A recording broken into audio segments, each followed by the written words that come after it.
जन्म सार्थक करी, जन्म सार्थक को उनको मौका है। हाँ, भारत भूमि में घर घर में गीता है, भागवत है, बाकी कोई पढ़ता नहीं, कोई जानता नहीं, कोई सुनता। इतना गधा हो गया। इसलिए चैतन्य महाप्रभु विशेष करके कहते हैं कि भारत भूमि ते मनुष्य जन्म है। जन्म सार्थक करी, जन्म सार्थक करी का अर्थ होता है जन्म को पूर्ण बनाओ, संपूर्ण बनाओ। तो संपूर्ण बनाने का तरीका क्या है?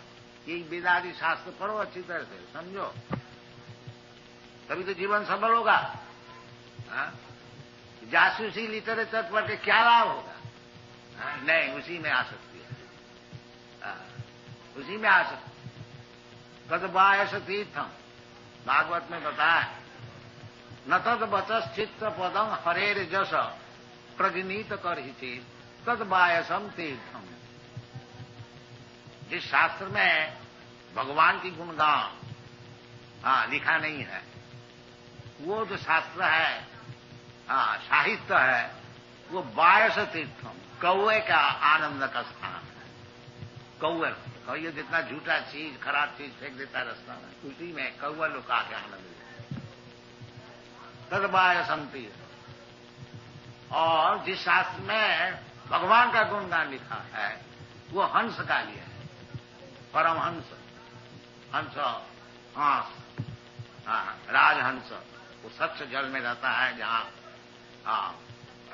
पद्म फूल और बड़ा वातावरण बड़ा सुंदर, वहां जाके वो हांस लोग रहता है।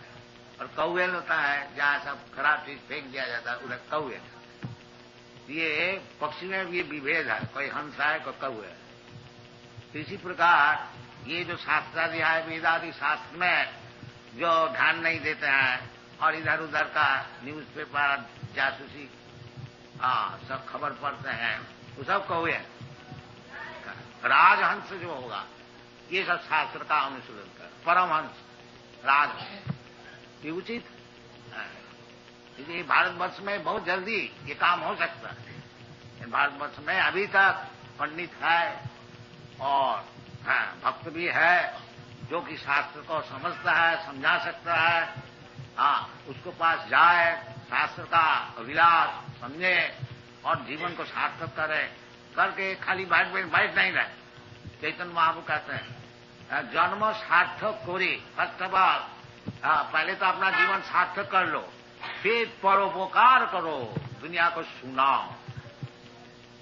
दुनिया में काम तो देख रहे हैं सारा दुनिया में, केवल आहार और निद्रा भय में तो नहीं जानते। तुमको सुनाना चाहिए, ये भारतवर्ष का काम है। जो पृथ्वी का है कि कोना कोना में सब चले जाए, बड़े बड़े विद्वान साधु भक्त लोग जाके इनको सुना है। ये सुनता है, ये सुनने लेके बहुत आग्रह इनका है, तभी तो आया है। ये इधर आपका स्विंग मशीन देखने को नहीं आया। जब इंडस्ट्री स्विंग मशीन बनाया, साइकिल बना, वो तो 200 वर्ष पहले ये लोग बनाया। वो रास्ता में जाने से अब कभी कोई माननीय व्यक्ति नहीं होंगे। जब इंडस्ट्री में बड़ा हो गया, तुम क्या इंडस्ट्री करो, वो 100 वर्ष आगे है। उसको अगर भगवत भक्ति दोगे तभी तुम्हारा सम्मान बने। वो चीज वहां है नहीं। मशीन बना के उधर बड़ा नहीं हो सकता। इधर बना सकते हो, बोनगांव सियाल राजा, जंगल में सियाल भी, वो सिगाल भी राजा हो जाता, वो अलग चीज है। यदि भारतवर्ष का सम्मान चाहते हैं तो ये चैतन्य महाप्रभु का जो मिशनरी है, जो भारत भूमिते मनुष्य जन्म हईल जा, जन्म सार्थक करी करो परोपकार, ये भारत का मिशन होना चाहिए। उधर से नकल करके और इसका बाद बिल्डिंग बना करके, इसमें आप उससे बड़ा नहीं हो सके, वो और आगे बहुत। इसीलिए ये कृष्ण कॉन्शसनेस मूवमेंट है, जब असल में भारत जो असली कृष्टीय है, सभ्यता है, भगवत भक्ति और भगवत गीता मौजूद है, कोई मुश्किल नहीं है। भगवद गीता में सब बात अच्छी तरह से लिख दिया गया है। उनको अच्छी तरह से समझाओ, खुद भी समझो, अपना जीवन का सार्थक करो और परोपकार। सिंपल, कोई मुश्किल नहीं है। और चैतन्य महाप्रभु बताया है कि आप लोग सब गुरु बन जाइए। हाँ, कहने गुरु का बहुत जरूरत है। क्या सारा दुनिया सब मूर्ख है, गधा है, उसको सिखाने के लिए बहुत गुरु का जरूरत है। भाई वो गुरु नहीं है जो अनसन बात बता करके उधर के मांस खाने के लिए सीख के आया और इधर सन्यासी बने, वो गुरु नहीं। गुरु तो जैसा शास्त्र में बताया है, जैसे चैतन्य महाप्रभु बताते हैं कि हमारा आज्ञा गुरु होगी। मैं जो बता रहा हूं उस आज्ञा को पालन करके गुरु। ऐसा भूमि फॉर गुरु में आज्ञा पालनकारी गुरु, जो कि सुपीरियर अथॉरिटी का ऑर्डर मानते हैं, वो गुरु है। और अपना कुछ मैन्युफैक्चर करके गुरु नहीं हो सकता, वो गुरु नहीं। समित्वानि श्रोत्रियम ब्रह्मनिष्ठम शाब्दे परेशु निष्णातम ब्रह्मणि उपसमाश्रयम्, ये गुरु का लक्षण है। तद्विद्धि प्रणिपातेन परिप्रश्नेन सेवया उपदक्षन्ति तद ज्ञानम ज्ञानी न तत्वदर्शी। जो तत्वदर्शी है वो गुरु है, जो तत्व को देखा है, भूमि फोर में। तो चैतन्य महाप्रभु कहते हैं, कृष्ण भगवान और कृष्ण भी बोलते हैं वही एक ही बात। जयदं परमं गुह्यं मद भक्तेषु विदास न च तस्मात् मनुष्येषु कश्चित् मे प्रियते। तो पूर्व आचार्य का, ये भगवान का जो बातें हैं उसको यदि प्रचार करे तभी वो गुरु है, नहीं तो ऐसे गुरु नहीं हो सकता। तो चैतन्य महाप्रभु कहते इसीलिए जो हमारा आज्ञा गुरु है या तारो यही देश। हमारी आज्ञा से मैं जो बोल रहा हूं, कृष्ण चैतन्य महाप्रभु क्या बोल रहे हैं, वही जो भगवान बोल रहे हैं। कि भगवान कृष्ण बोलते हैं मामेकं शरणं व्रज, और चैतन्य महाप्रभु कह रहे हैं कि कृष्ण का भजन करो, हरे कृष्ण का नाम जाप करो, ये कृष्ण का भजन, कोई फर्क नहीं। और चैतन्य चरितामृत और खास करके बताते हैं हमारा आज्ञा गुरु हैया तारो यही देश, जारे कहो जारे देखो तारे कहो कृष्ण उपदेश। ये परंपरा चैतन्य महाप्रभु कोई नई बात नहीं बोल रहे, वो कहते हैं कि कृष्ण का जो उपदेश है उसको बताओ सबको, जारे देखो तारे कहो, कहीं भी किसी को देखो। तो ये कोई मुश्किल है क्या? यदि प्रत्येक व्यक्ति ये कहने को शुरू करे तो देखो जी, भगवद गीता में भगवान चाहते हैं कि सब कोई उनका चरण में शरणागत हो जाए, इसलिए आपको मैं बोल रहा हूं आप भी हो जाइए, बस आप गुरु हो गए। कोई मुश्किल है? कृष्णोपदेश, जो कृष्ण बोल रहा है उसी को बोलिए, आपको कोई मैन्युफैक्चर करने नहीं पड़ेगा। जो कृष्ण बोल रहा है, जारे देखो तारे कहो कृष्ण, तो सबको लिए उचित है। जैसा चैतन्य महाप्रभु बताते हैं, जैसा कृष्ण बताते हैं, इसी प्रकार कृष्ण कॉन्शियसनेस मूवमेंट को खूब दुनिया में प्रचार करना चाहिए। और नहीं तो जो कुछ हम लोग कर रहे हैं वो केवल परिश्रम है, उसमें कुछ लाभ। तो धर्मस्यानुष्ठित पुंसान विश्वास से न कर, रुचि अपना रुचि बढ़ाइए और दूसरे को रुचि संपन्न कराइए। ये शास्त्र का निर्देश है। तो सबको मिल करके सबको समझा कि भाई कृष्णास्तु भगवान स्वयं, कृष्ण जो असल भगवान है वो कृष्ण है, कृष्णास्तु भगवान स्वयं, वो चाहते हैं जो उनका चरण में आप लोग सब शरणागत हो जाइए। और मैं भी उनका वृत्त और उनका जो संवाद है उसको वहन करके पियन का ऐसे आपको बस आकर के दंते निधाय तिनकं ये बड़े बड़े साधु लोग यही कहते हैं, दंते निधाय तिनकं पदयो निपत्य। हाँ, हम अपना मुंह में तीनों ग्रहण करके बहुत नम्रता से और बहुत खुशामदी करके आपको चरण में एक निवेदन कर रहा हूँ। ये प्रचार विषय तो जो भद्र व्यक्ति होगा वो सुनेगा, अच्छा भाई बोलो, तुम इतना दीनता से नम्रता से कुछ चीज बोलने को चाहते हो तो बोलो, क्या बोलने को चाहते हो? तो बोलना है कि हे साधव, आप तो बहुत साधु है, आप बहुत जानने वाला है, सुनने वाला है, ये हमारा निवेदन है। सकलों में वह विहाय दूरा, जो कुछ आप सीखे हुआ है उसको फेंक दीजिए, उसको दूर में फेंक दीजिए। सकलों में वह विहाय दूरा, फिर हमको क्या करना है? चैतन्य चंद्र चरणे कुरुतानुराग। जो चैतन्य महाप्रभु जैसे बताते हैं उसका आप करिए। ये प्रचार का काम है। प्रचार कलिकाल में ये झगड़े का अड्डा है ऐसा, ज्यादा जबरदस्ती बोलने से बिगड़ जाए। हाँ, तो बहुत खुशामदी करके, जो आपको पैर में गिर करके और खुशामदी करके और दंत में तीर्ण ग्रहण करके एक निवेदन कर रहा हूँ, जो आप बड़े साधु है, बहुत सीखे हुए हैं, कृपा करके सब कुछ भूल जाएंगे। केवल चैतन्य महाप्रभु जैसे बता है ऐसे सुनिए। तो क्या बता है ना, ओ जारे देखो तारे कहो कृष्ण के। जिससे आपसे मुलाकात हो, बाजार में हो, घर में है, हाट में हो और रेल में हो, एरोप्लेन में है, देखो जी ये भगवत गीता की वाणी है, सर्वधर्मान तो आप ये काम कीजिए, हरे कृष्ण बोल। अब गुरु बन तो धर्म स्थान पुंसान विश्वक्सेन प्रकाशित। और अब एक धर्म का विषय बोलना है। धर्म का अर्थ होता है ड्यूटी।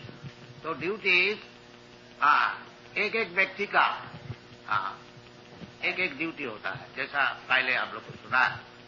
तो वास्तविक मनुष्य समाज में 4 विभाजन होना चाहिए। चातुर्वर्ण्यं मया सृष्टि, गुण कर्म विभाग, ये होना ही चाहिए। ब्राह्मण, क्षत्रिय, वैश्य, शूद्र। ब्राह्मण कौन है? जिसका दिमाग बहुत अच्छा है और प्रैक्टिस किया है, तपस्या किया है, सत्य सम दम तितिक्षा आर्जव ज्ञानम विज्ञानम आस्तिकम ब्रह्म कर्म स्वभाव, ये सिखाना चाहिए। एक class of man there must be Brahmin. नहीं तो सोसाइटी को कौन गाइड करे? सब शूद्र हो गया तो कौन गाइड करे? कलियुग में तो यही मुश्किल है। कलो शूद्र संभव, कोई ब्राह्मण नहीं। कौन सिखाएगा? ब्रेन नहीं है, शूद्र है पैर और ब्राह्मण है हेड और क्षत्रिय है बाहु और वैश्य है पेट। जैसा शरीर में 4 विभाजन है, इसी प्रकार समाज का 4 विभाजन होना चाहिए और सबसे परस्पर कोऑपरेशन, सहयोग होना चाहिए, तो परफेक्ट सोसाइटी। जैसा आपका हमारा ब्रेन है, पैर है, हाथ है, पेट है, ये अगर सहयोग करे तो शरीर सुस्त रहता है, सब काम ठीक ठीक चलता है। इसलिए भगवान कहते हैं कि चातुर्वर्ण्यं मया सृष्टि। ये जो ब्राह्मण क्षत्रिय ये सब आजकल का विचार है, सब उड़ा दो, केवल शूद्र ही रहो, उसमें कुछ लाभ नहीं। ये शूद्र लोग जो गवर्नमेंट में चला गया है, तो ये क्या गवर्नमेंट चला गया? शूद्र क्या है? तो क्षत्रिय चाहिए। हाँ, इसलिए दुर्दशा। ये जो 4 विभाजन है धर्म, इसका नाम है वर्णाश्रम धर्म। हम लोग अभी नाम दिया है हिंदू। हिंदू नहीं, हिंदू को मुसलमान का दिया नाम है। असल में शास्त्रीय नाम है वर्णाश्रम धर्म। हिंदू धर्म नहीं, वर्णाश्रम। 4 वर्ण 4 आश्रम, ब्राह्मण, क्षत्रिय, वैश्य, शूद्र और ब्रह्मचारी, गृहस्थ, वानप्रस्थ, सन्यासी। ये 8 चीज अच्छी तरह से ऑर्गेनाइज भाव से चलना चाहिए। तो कलियुग में ये भी असंभव हो गया और ठीक ठीक ब्राह्मण, क्षत्रिय, वैश्य मिलता नहीं। इसलिए कलियुग में भगवान शास्त्र में एक ही निर्देश दिया है कि तुम चाहे ब्राह्मण हो, शूद्र हो और क्षत्रिय हो, जो कुछ हो, असल में तुम्हारा काम है भगवान को संतुष्ट करना। ये असल काम है। वर्णाश्रम विभाग ये नैमिषारण्य में बड़े बड़े ब्राह्मण पंडित और ऋषि लोग को विचार में ये स्थिर हुआ है। अतः पुंग भी द्विज श्रेष्ठ, ये शुद्ध गोस्वामी बताया। तो देखो जी, आप लोग तो सब द्विज श्रेष्ठ है, बड़े बड़े ब्राह्मण सब इधर उपस्थित है। तो शास्त्र का अनुसार ये निर्दिष्ट है। अतः पुंग भी द्विज श्रेष्ठ वर्णाश्रम विभाग, कोई वर्णाश्रम को बात किया, ये 4 वर्ण और 4 आश्रम। तो वर्णाश्रम विभाग सानुष्ठित धर्मस्य संसिद्धि हरितोषण, वही बात इधर भी है। जो चाहे ब्राह्मण होइए, चाहे ब्रह्मचारी होइए, चाहे शूद्र होइए, चाहे गृहस्थ होइए, जो कोई असल आपका काम है संसिद्धि। यदि आप सिद्धि प्राप्त करने को चाहते हैं, संसिद्धि हरितोषण, भगवान को संतोष करना। तो कलियुग में ये जो विभाजन है, ब्राह्मण क्षत्रिय वैश्य शूद्र ब्रह्मचारी गृहस्थ वानप्रस्थ, स्थिति होना बहुत मुश्किल है। इसलिए एक काम सबके लिए उचित है, जो हरितोषणम, भगवान को संतुष्ट, तब आप सिद्धि होगी, संसिद्धि हरितोष। भगवान कलियुग में बड़ा सरल भाव से संतुष्ट हो सके। क्यों? क्या किस तरह से? हरेर नाम हरेर नाम हरेर नाम ही केवलम कलौ नास्तेव नास्तेव नास्तेव गतिरन्य। इसलिए शास्त्र का निर्देश अनुसार हम लोग तो बहुत गिरे हुए हैं। इसलिए हरेर नाम, भगवान का नाम, ये नहीं है कोई नाम लिया, नहीं, हरेर नाम। इसलिए खास करके बताया हरेर नाम। तो भगवान का अनंत कोटि नाम है, राम नृसिंह बराह आदि अनेक हजार नाम है, कोई नाम भी ग्रहण कीजिए। अभी हम तेहरान से आ रहे हैं, उधर मुसलमान का देश है। तो कोई ऐसा समझा जो हम लोग आपका कृष्ण का नाम क्यों ले? नहीं, हम बोलता है जो कृष्ण का नाम नहीं, भगवान का नाम अनेक है, आप क्या भगवान का नाम समझते हैं? वो बोलता, हम लोग बोलता है अकबर, अल्लाह, तो अल्लाह का नाम लीजिए, बाकी भगवान का ही नाम लीजिए, और कुछ नाम नामकारी बहुला निज सत्व शक्ति। तो भगवान का नाम शास्त्र में जैसा है उसको ग्रहण कीजिए, ग्रहण करके अपना जीवन को सफल कीजिए, कोई मुश्किल नहीं है। और यदि हम लोग भगवान का नाम नहीं लिया, भगवान को समझा नहीं, धर्म स्थान विश्वक से न कथा, भगवान को अपनाया नहीं, तो फिर जीवन केवल विफल हुआ, समय वही केवल। ये शास्त्र का निर्देश है। तो कलियुग में ये बड़ा सरल है कि हरे कृष्णा कृष्णा कृष्णा हरे हरे, हरे राम राम राम। ये कीर्तनीय सदा हरि, सततं कीर्तयन्तं मां यतन्तश्च धीरभृता, भगवद गीता में। तो सब समय हमारा नाम कीर्तन करते हैं, सततं, सततं माने 24 घंटे, उठते बैठते सोते खाते पीते सब समय हरे कृष्ण। सततं कीर्तयन्तं मां यतन्तश्च धीरभृता, नमः संतश्च मान नित्यं नित्य युक्ता उपासते। ये सब शास्त्र का निर्देश है। तो शास्त्र विधि ग्रहण करने से सिद्धि होती है, और नहीं तो सिद्धि नहीं। तो फिर समय है वही कबल। यदि शास्त्र विधि को हम लोग छोड़ देते हैं, न सिद्धि स्वभावनति, जो शास्त्र विधि मुत्सिद्ध वर्तते काम का, न सिद्धि स्वभावनति, उसको कभी सिद्धि लाभ नहीं, न सुखंग न परांगति, और सुख तो होता है नहीं है, परागति का बात ही छोड़। तो शास्त्र में बताया है, निर्देश दिया है, चैतन्य महाप्रभु ने प्रचार किया है, ये हरे नाम केवलम, बड़ा सरल उपाय है। ये आप लोग से निवेदन है कि इसको ग्रहण कीजिए और उसको जपा कीजिए, जीवन आपको सफल हो। Thank you very much.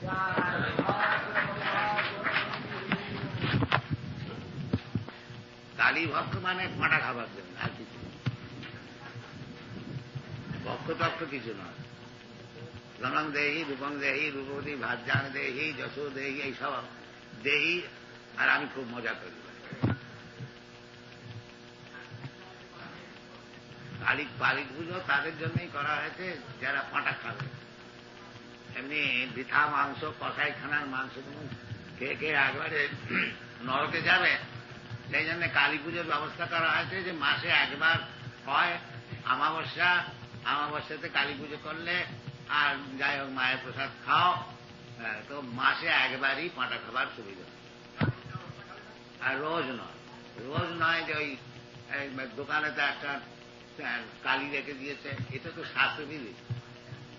শাস্ত্রবিধি হচ্ছে কালী পুজো করে খাও, এটা মানে রেস্ট্রিক্ট কর। এটা যে খুব একবার রাস্তা করে দিয়েছে আজকাল যেটা চলছে সব জায়গাতে। মুসলমানের যে কোরবানি সেটা ওই বকরিদের সময় মসজিদে করে। এটা জীব হিংসা একেবারে নিষেধ শাস্ত্রে সব জায়গায়। খ্রিস্টানরাও 10 কমান্ডমেন্টস ভেতর আছে, দাউ শাল নট কিল। কি মানছে কি শুনছে যা তা শাস্ত্র। সেই জন্য বলছে যশাস্ত্র বিধি মুৎসৃজ্য বর্ততে কাম কাজ না সিদ্ধিংসা বা না সুখম না পড়া। যারা শাস্ত্রবিধি ছেড়ে দিয়ে যা তা করে তারা সুখ তো কোনোদিন পাবে না, সিদ্ধিও পাবে না, আর মুক্তির তো কোনো কথা।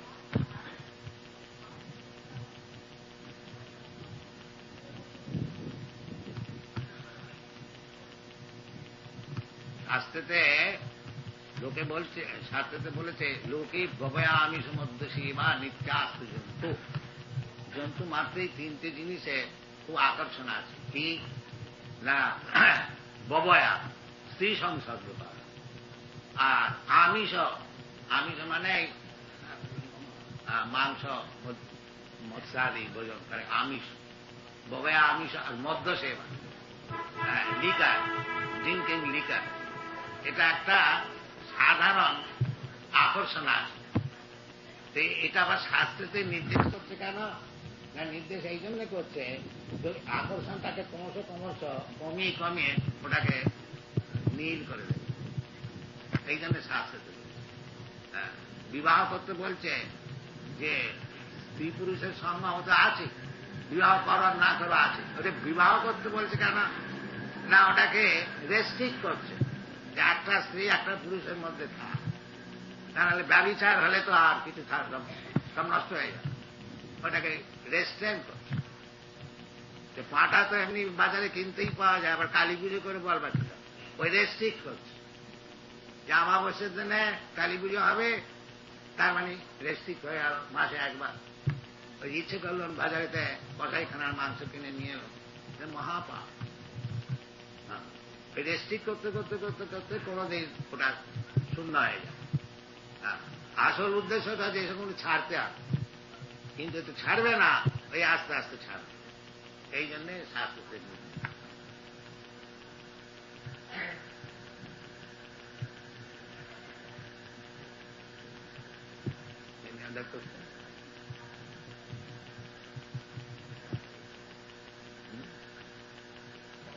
No more question? All right. Thank you.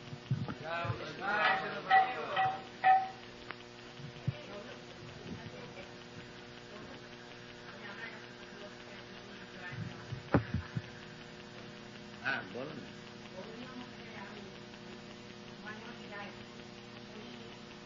Gauri মঠের কথা এখানে আমরা কি করবো?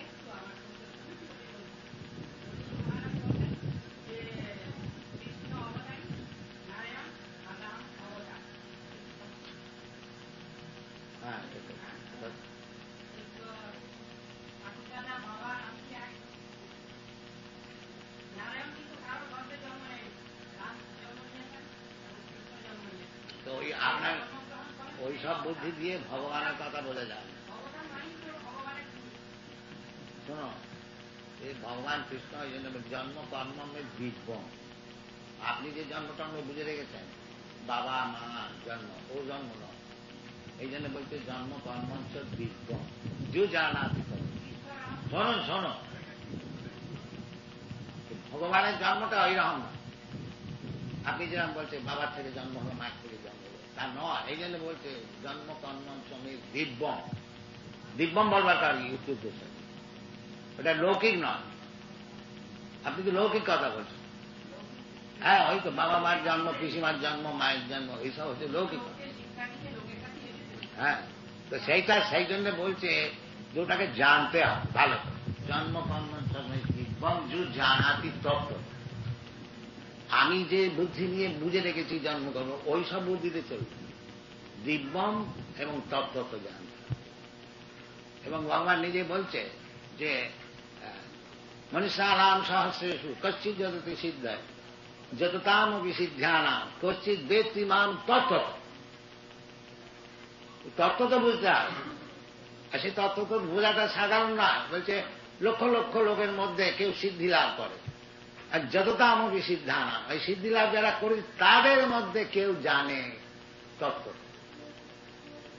আপনি বুঝে রেখেছেন যে মায়ের পেট থেকে যেমন ছেলে কৃষ্ণ জন্মেছে রাম, ওই রাম নয়, সেটা বুঝতে হবে, এটা তাত্ত্বিক বুঝতে হবে।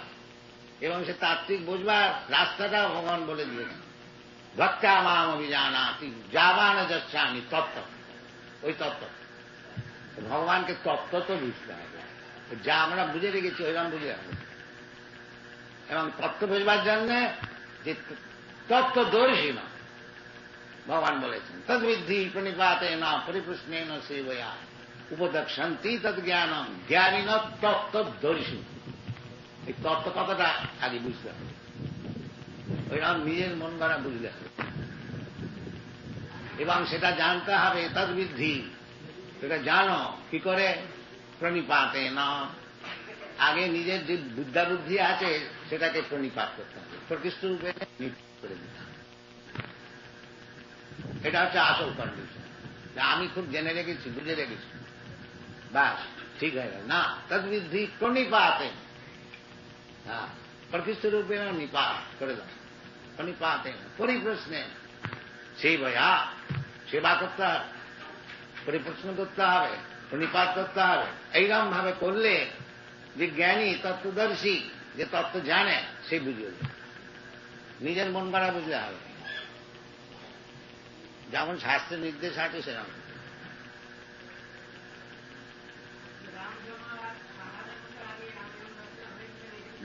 ওই জন্য বলছি যে তত্ত্বদর্শীর কাছে যেতে হবে, ওইরকম ভাবে বুঝলে হবে, ওইরকম বুঝলে হবে।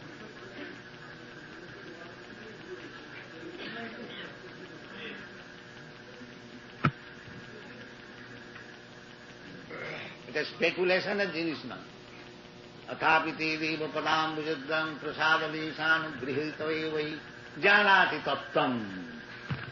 प्रसादलेश गृहीत, যারা ভগবানের সামান্য একটু প্রসাদ পেয়েছে তারা তত্ত্ব তো বুঝতে পারে। জন্ম কর্মঞ্চ দিব্যম যে জানাতি তত্ত্ব, ভগবানের তত্ত্ব জ্ঞান হলে শুধু মুক্ত হয়ে গেল।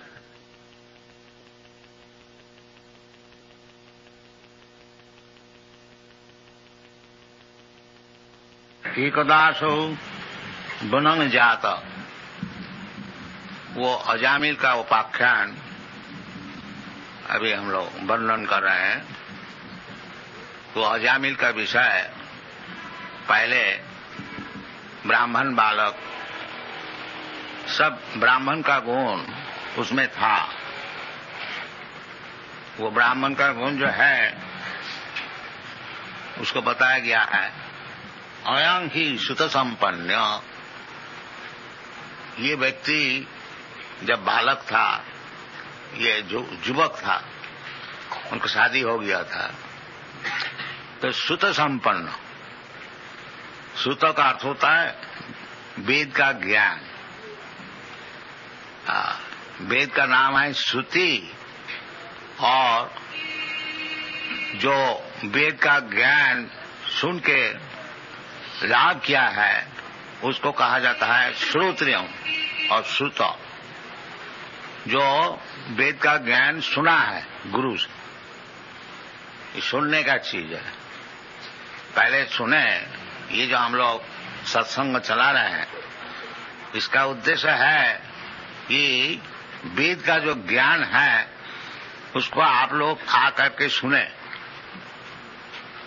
सुनते सुनते ज्ञान लाभ होगा।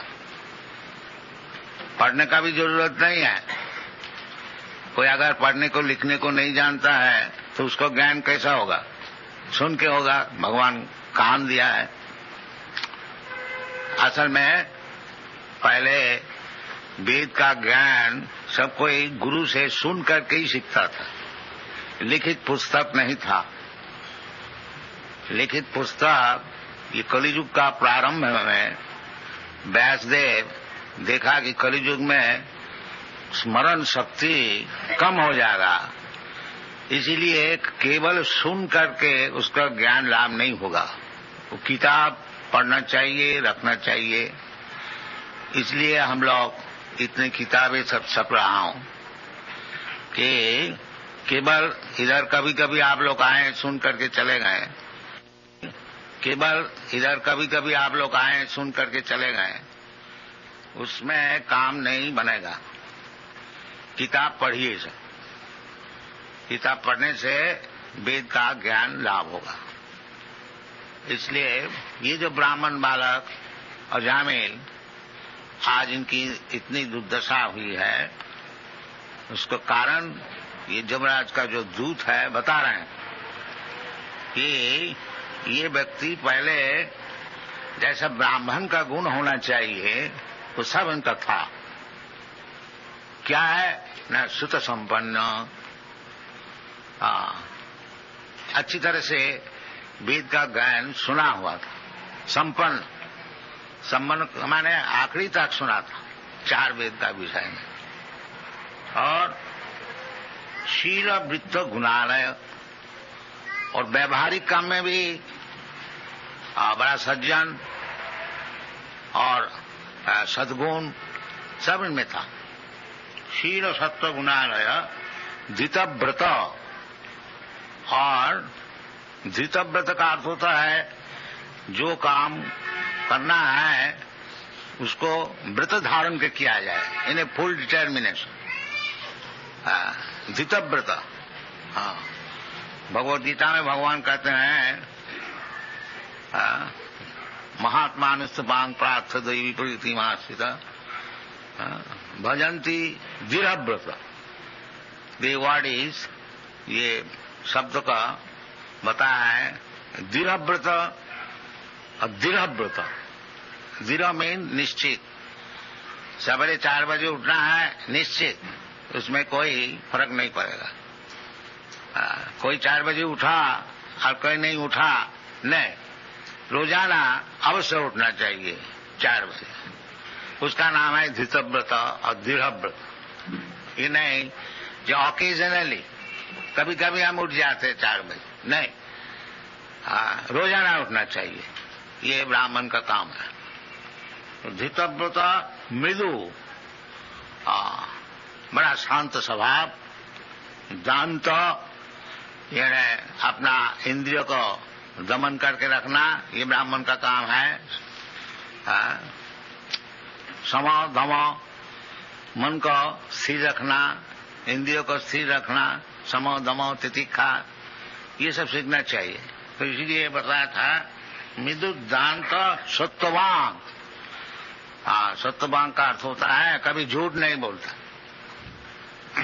सत्ववान मंत्रविद, और वेद का मंत्र सब कंठस्थ और शुचि, बड़ा शुचि संपन्न, neat and clean, thrice taking bath, 3 दफे स्नान करते हैं, कपड़ा और शरीर खूब शुद्ध रखते हैं। और गुरु अग्नि अतिथि विद्याना, ये 3 वस्तु को सत्कार करना, गुरु को देख करके ही नमस्कार करना चाहिए, दंडवत। और अग्नि, इन्हें रोजाना यज्ञ करना चाहिए।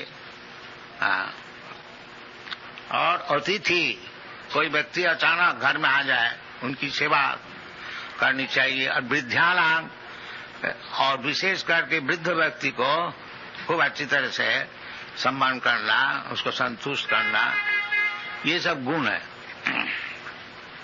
और शुश्रूषु अनहंकृत, ये ब्राह्मण बालक ये सब करते थे और अहंकार भी नहीं कि हम इतना करने वाला है। अनहंकृत, सर्वभूत सुहित, और सबके लिए सुहित, यानी उसको अच्छा सोचना, सबके लिए सबका मंगल हो, सर्वे सुखी न भवन्तु, ये सब मनुष्य का सद्गुण है। साधु और साधु एक एक शब्द का अनेक बहुत बड़ा लंबा चौड़ा अर्थ है। संक्षेप में आपको बता दूं तो साधु का अर्थ होता है भगवत भक्त। भगवान जैसे बताया भगवत गीता में साधु रेव समन्तव्य। साधु का अर्थ होता है कौन? भजते माम अनन्य भाग। और पीछे सुदुराचारो भजते माम अनन्य भाग साधुरेव समन्तव्य। जो कि भगवत भक्त है, भगवत सेवा छोड़ करके और दूसरा काम उनका नहीं है, उसका नाम है साधु। तो ये साधु शब्द भी आया है। मितवाग और ज्यादा अनशन वक्ता नहीं। ये भक्त का उचित है कि केवल भगवान का ही नाम कीर्तन करें। अनशन बकने से खाली परमायु हानि होती है, उसमें कुछ लाभ नहीं है। इसलिए शास्त्र में कहता है वाचांसी वैकुंठ गुणानुवर्णन। यदि आप बात करें, बातचीत करें तो वैकुंठ जो भगवान है उनका विषय करें। वो सिनेमा एक्ट्रेस का विषय नहीं। श्रवणम कीर्तनम विष्णु। अगर बातचीत करें, श्रवण किसी का विषय श्रवण करना है तो भगवान विष्णु का विषय श्रवण कीजिए। और किसी का विषय कुछ बोलना है तो वो भगवान का विषय ही बोलिए। श्रवणम कीर्तनम विष्णु वाचांसी वैकुंठ गुणानुवर्णन सबई मन कृष्ण पदारविंद। इसका नाम है कृष्ण कॉन्शसनेस, कृष्ण भावनामृत। ये सब समय मन को भगवान का चरण में लगा के रखना। और भगवान खुद बताते हैं मन मना भव मद भक्त मत जाजी मांग नमस्कुरु। तो इसका नाम है जो कृष्ण कॉन्शसनेस। ये चार बात सब समय भगवान का चिंतन करना। इसलिए हम लोग सबसे अनुरोध करते हैं कि हरे कृष्णा नाम जपा कीजिए तो मन भगवान में लगेगा। हरे कृष्णा कृष्णा नाम तो सुन रहा है ना, तो सुनने से मन जाएगा उधर। ये मेडिटेशन है। हरे कृष्णा कृष्ण कृष्ण हरे हरे। मन मना। और वो करेगा कौन? मद भक्त। मन मना भव मद भक्त। बिना भक्त हुए वो हरे कृष्ण क्यों जपेगा? तो मन मना भव मद भक्त मद जाजी। मुझको पूजा करो। इसलिए भगवान खुद आए हैं मंदिर में। खूब अच्छे से सजाओ, भगवान को फूल चढ़ाओ, भगवान को भोग लगाओ, प्रसाद खाओ। ये सब शास्त्र में विधान दिया है। मन मना भव मद भक्तो मद जाजी मांग नमस्कुरु। अगर कुछ नहीं कर सकते हो एक दफे आकर के नमस्कार करके जाओ। बहुत सरल है, कोई मुश्किल नहीं है। बाकी हम लोग करने को नहीं चाहते। अब लोग कहते हैं चलो जी मंदिर में जाके क्या होगा, चलो रेस्टोरेंट में चलो, एक कप चाय पिया जाए, बीड़ी फूका जाए। ये सब दुर्दशा क्यों ना हो? तो शास्त्र में जो विधि है उसको हम लोग मानते नहीं, उसको उल्लंघन करते हैं, तो उसको कभी सुख मिल सकता है? नहीं। जशास्त्र विधि उत्सृज्य वर्तते काम का अर्थ न सुखम सहवानति। उसको कभी सुख नहीं मिलेगा। शास्त्र विधि को उल्लंघन करेंगे और हम सुखी रहेंगे, ये संभव नहीं है। तो ये बालक, ब्राह्मण बालक, ये युवक 20-25 बरस उम्र, ये सब चीज सीख लिया था। ब्राह्मण का घर में जन्म लेने का उपकार क्या है? दूसरे को सीखने पड़ता है। और ब्राह्मण का घर में जन्म होने से पिता माता का आचरण देख कर ये खुद ही सीख जाता। ये उपकार है। और ब्राह्मण का घर में जन्म हुआ और पिता माता का भी ब्राह्मण का आचार नहीं है तो बालक कैसे सीखे? और उसको सिखाया भी नहीं जाता स्कूल कॉलेज में भी। तो ये पतन हो गया। तो पतन होने का बहुत कारण है। और एक कारण ये बता रहे हैं कि एकदा असौ, वो जो अजामिल ब्राह्मण कुमार एक दफे बनंग जात वन में गया था। ये एक दिन नहीं, ये ब्राह्मण का काम ही है जो वन में बगीचा में जा करके भगवान के लिए सब पुष्पादि संग्रह करे। भगवान बोलता है पत्रम पुष्पम फलम तोयम जोमी भक्त्या प्रजच्छति। भगवान को अर्चन करने के लिए कोई ज्यादा खर्च नहीं है, जो खर्च कर सके वो खर्च करे खूब अच्छी तरह से, और जिसका पास पैसा है नहीं, खर्च नहीं कर सकता है, उसके लिए भगवान राजी है। जो थोड़ा सा पत्र हमको दो, थोड़ा सा पुष्प हमको दो। भगवान नहीं बोलता है जो हमको ये सोना के थाली में लूची पूरी कचौड़ी लिया कर। भगवान खाने का बहुत है, उनको खाने के लिए कोई अभाव नहीं है। उनको कहते हैं चिंतामणि प्रकर सदमसु कल्प वृक्ष लक्षा वृतेषु सुरभिरभिपालयन्तम लक्ष्मी सहस्र शत संभ्रम से भगवान। भगवान की सेवा करने के लिए शत सहस्र हजारों लक्ष्मी गॉडेस ऑफ फॉर्चून सब सेवा करने के लिए तैयार। तो भगवान का कुछ अभाव नहीं है। भगवान ये बम्बई में जुहू में आके बैठ गए हैं, जो बेचारी खाने को है ही नहीं, इधर आपसे मांगने को आया, ये बात नहीं है। बात यह है कृपा करके आए हैं कि आप लोग मन मना भव मद भक्त मध्यादि मांग नमस्कुरु, ये सुविधाएं आपको देने के लिए आए हैं। और आप लोग चाहते हैं ये मंदिर किसी तरह से नहीं बने, भगवान इधर बैठ नहीं सके, ये आपकी प्रतिज्ञा है। भगवान बेचारी आए हैं आपको सुविधा देने के लिए, और आप लोग कृत निश्चय है कि इधर मंदिर को होने को नहीं देंगे। जब कीर्तन होए पुलिस में एप्लीकेशन दो, और पुलिस साहब कहें कि कीर्तन इज न्यूसेंस, तो ये परिस्थिति है। इसका नाम है कलियुग। जो भगवान कहते हैं जदा जदा ही धर्म सग्लानि भवति भारत तदात्मानं सृजामि हम। ये धर्म की ग्लानि जब होए तब हम खुद आते हैं कि हमारा कोई परम भक्त को भेजते हैं उनको उद्धार करने के लिए, और वो बेचारी आए भी तो आप लोग उसको बैठने को नहीं देंगे। ये परिस्थिति है। तो ये बालक ब्राह्मण का सब गुण वो सब लाभ किया था, परंतु एक दिन एकदा सो बनंग जाता। वो वन में जाने के समय इसलिए वन में जाते हैं ना, पितृ संदेश की द्विज। पिताजी घर में बैठ के भगवान की अर्चना कर रहे हैं, और पिताजी आदेश दिया है बेटा ये सब फूल और घास और तृण ये सब ले आओ। ब्राह्मण है, उनका पास ज्यादा तो पैसा है नहीं, बाकी भगवान कहते हैं जो हमको पत्र पुष्प दो, पैसा है नहीं तो क्या हुआ। पत्र पुष्प तो कहीं भी मिल जाएगा, घर में भी मिल सकता है, घर का बाहर में भी मिल सकता है। ये कोई बात नहीं है जो लूची पूरी हलवा देने से ही भगवान संतुष्ट रहेंगे। नहीं, भगवान कहते हैं पत्रम पुष्पम फलम तो यम जूमी भक्त्या प्रदत्त तद हम अस्नामी, मैं उसको ग्रहण करता हूँ, खाता हूँ। और भगवान आपका हाथ में एक दफे खा लिया तो फिर आपको क्या अभाव होगी। तब तो आप सबसे बड़ा आदमी हो गया। ये सब उदाहरण है जो भगवान एक दफे जिसका हाथ से खा लिया था उसको कभी दारिद्रता नहीं रहेगा।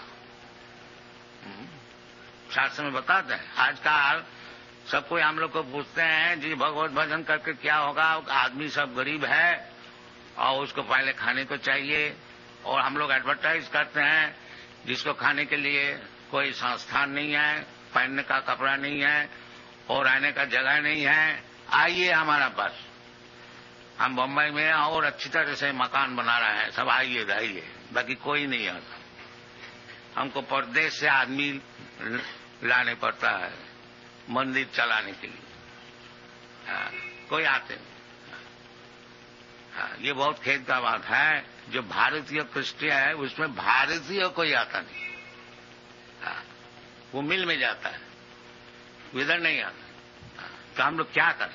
हम लोग तो खुशामदी कर रहे हैं, आइए इधर रहिए, इधर भगवान का प्रसाद खाइए और कीर्तन कीजिए और सब चीज आपको मिल जाएगा। भगवान खुद कहते हैं तेषाम नित्याभियुक्तानाम योगो क्षेमं वहम। What is the first line? अनन्य चिंतयन्तं मां जी जना पर्युपासते तेषाम नित्याभियुक्तानाम योगो क्षेमं वहामि अहम। यदि आप अनन्य चिंतन, केवल भगवान की चिंतन में नियुक्त रहे, अनन्य चिंतन, तो अनन्य चिंतन जैसा ही कृष्ण कॉन्शियसनेस मूवमेंट जो हम लोग सिखाते हैं, तो अनन्य चिंतन सब समय 24 आवर्स 24 घंटा केवल भगवान का चिंतन और कोई चिंतन नहीं। जो कुछ काम किया जाए सब भगवान के लिए। इधर होता है एक्चुअली, आप लोग सब देखिए, हम लोग ऐसे नहीं है बैठ के रहते हैं सोते हैं, नहीं, हम लोग मंदिर मार्जन करते हैं, भगवान को सजाते हैं, भगवान को भोग लगाते हैं और भोग लगाने के लिए अच्छी तरह से रसोई करते हैं और रसोई के लिए चीज हम मांग के ले आते हैं और भगवान के लिए किताब लिखते हैं और किताब भी फिर छपाते हैं, प्रेस में जाते हैं, फिर इस तरह से अच्छी तरह से किताब छपा दिया देखता है, फिर उसको बेचने के लिए कोशिश करते हैं। इसीलिए 24 घंटा हम लोग का एंगेजमेंट है, 24 आवर्स, 1 मिनट भी समय नहीं है। इसका नाम है अनन्य चिंतन और कुछ चिंता नहीं है, केवल भगवान का विषय। जैसा साधारण व्यक्ति उस सब समय अपना घर गृहस्थी का चिंतन करते हैं, किस तरह से अपना गृहस्थी को पालन किया जाए, किस तरह से लड़का बच्चे को शिक्षण दिया जाए, किस तरह से रुपया उपार्जन किया जाए, ये जैसा उनका चिंतन है, हम लोग का भी ऐसी चिंतन है। बाकी भगवान के लिए, भगवान का मंदिर किस तरह से बनेगा, इतना क्यों लड़ाई हम लोग इधर करते हैं। हमारे 108 मंदिर है और एक अगर इधर नहीं हुआ तो 107 तो जरूर रह जाएगा, तो उसमें हमारा कुछ नुकसान नहीं है।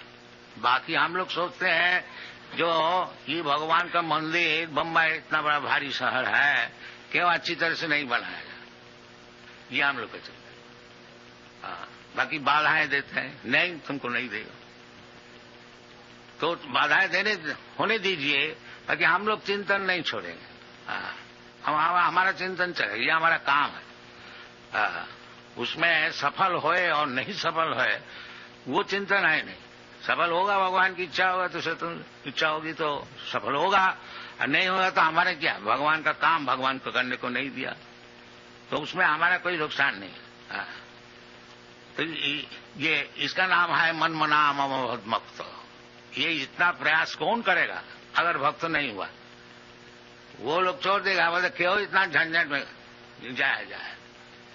चलो जी, इतना टाइम तो कुछ शेयर मार्केट में स्पेकुलेशन करने से कुछ रुपया पैदा हो जाए, तो ये भक्त ही कर सकता है। मन मना भव मत भक्त, इसलिए भगवान कहते हैं भगवत भक्त, क्योंकि उसका चिंतन सब समय रहेगा और वही सबसे बड़ा योगी है, जो भगवान का चिंतन किसी तरह से जेन तेन प्रकार, ये चैतन्य महापुरुष का फिलोसॉफी है, किसी तरह से जेन तेन प्रकार न मन कृष्ण निवेश है, किसी तरह से मन जो है उसको भगवान का चरण में लगाएगी। ये कृष्ण कॉन्शियसनेस फिलोसॉफी। तो हर किसी का काम इधर है, कोई काम आप लीजिए उसमें कृष्ण सेंटर, इसलिए वो मन मना भव मत भक्त, वो भक्त हो गया और मन सब समय भगवान का चरण में उसको लगा रहा। तो उसके लिए भगवान खुद कहते हैं, जो इस प्रकार जो व्यक्ति है सब समय हमारा चिंतन करते हैं, उसको कोई अभाव नहीं रहेगा। उसका अभाव का विषय है मैं खुद देखूंगा। तेषाम नित्याभियुक्तानाम योगो क्षेमं वहामि अहम। Whatever necessities they have got, Krishna will bring personally. Here, you take it.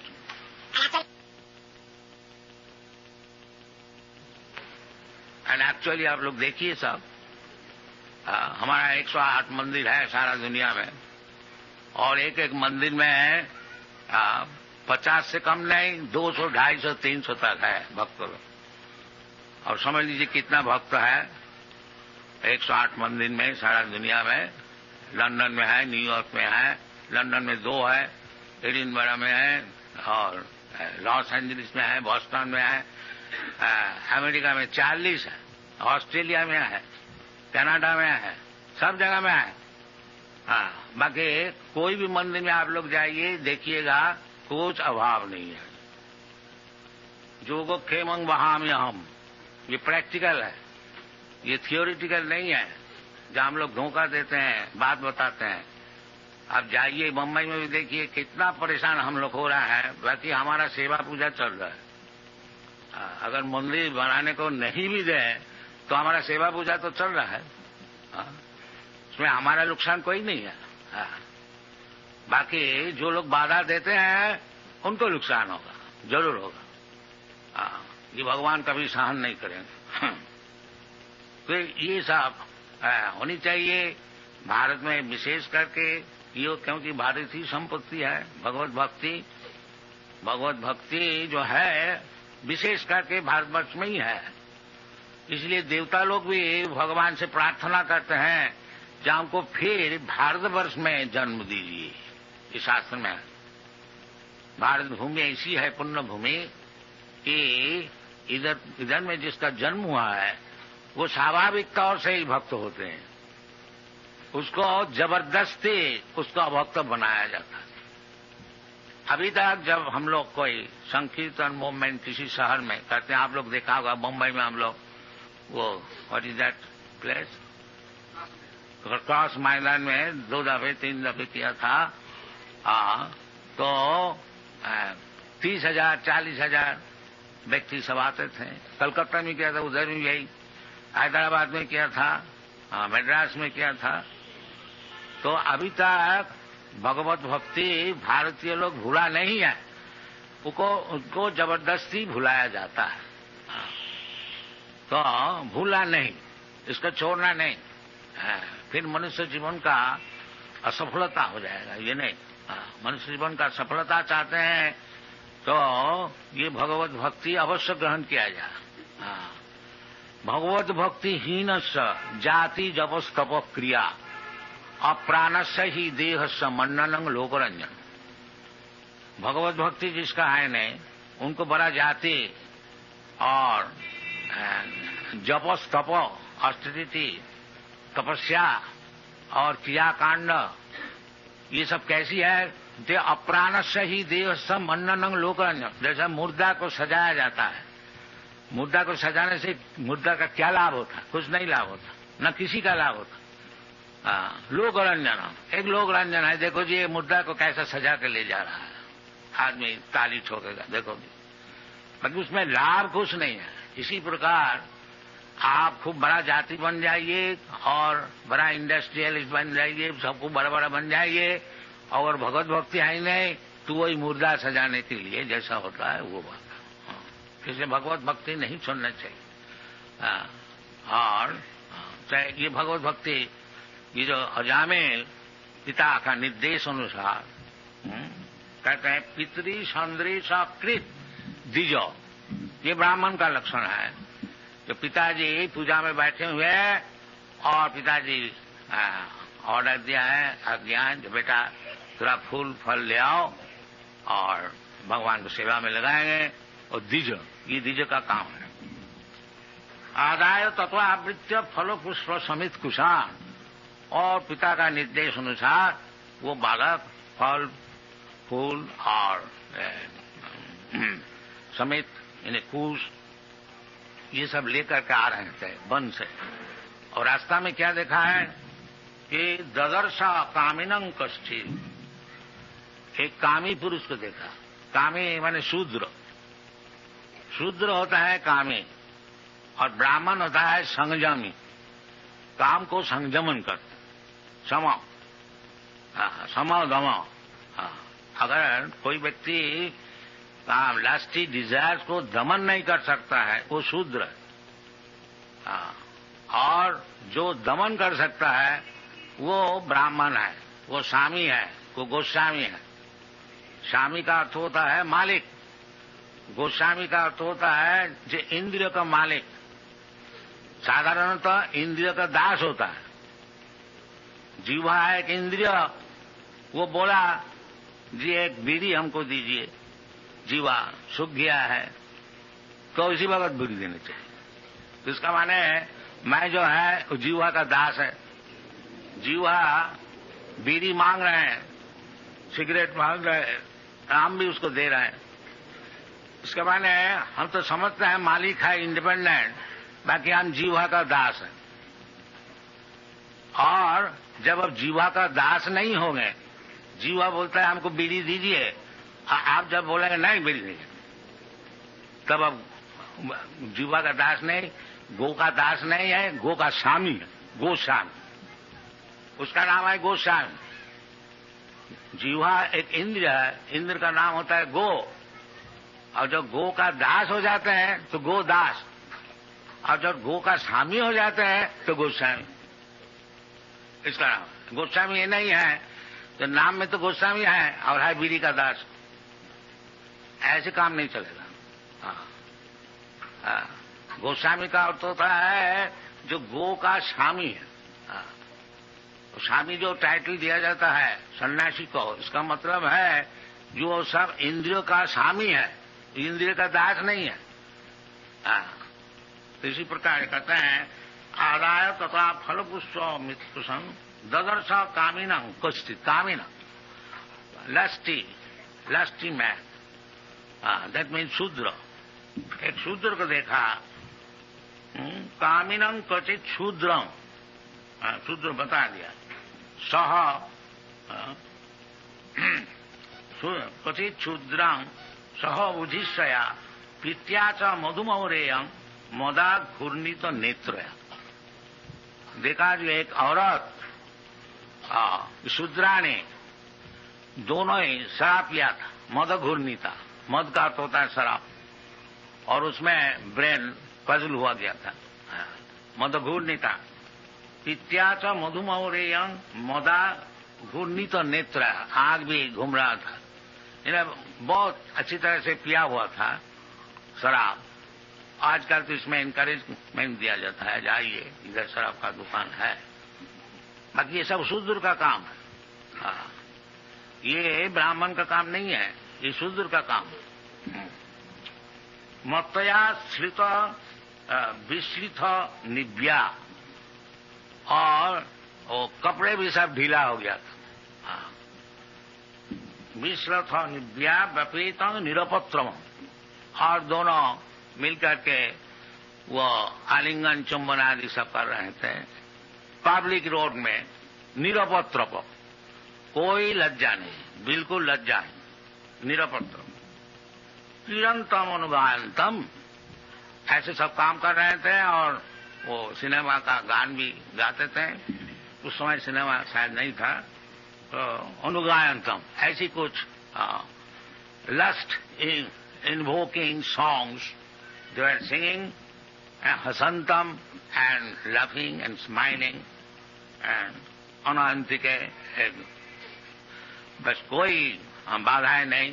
ये एक औरत और एक शूद्र और एक शूद्रानी को देखा। ये ब्राह्मण देखिए इतना क्वालिफाइड है, इतना क्वालिफाइड होते हुए भी सामने में जब देखता है तो उसका मन जरूर विचलित हो जाता है।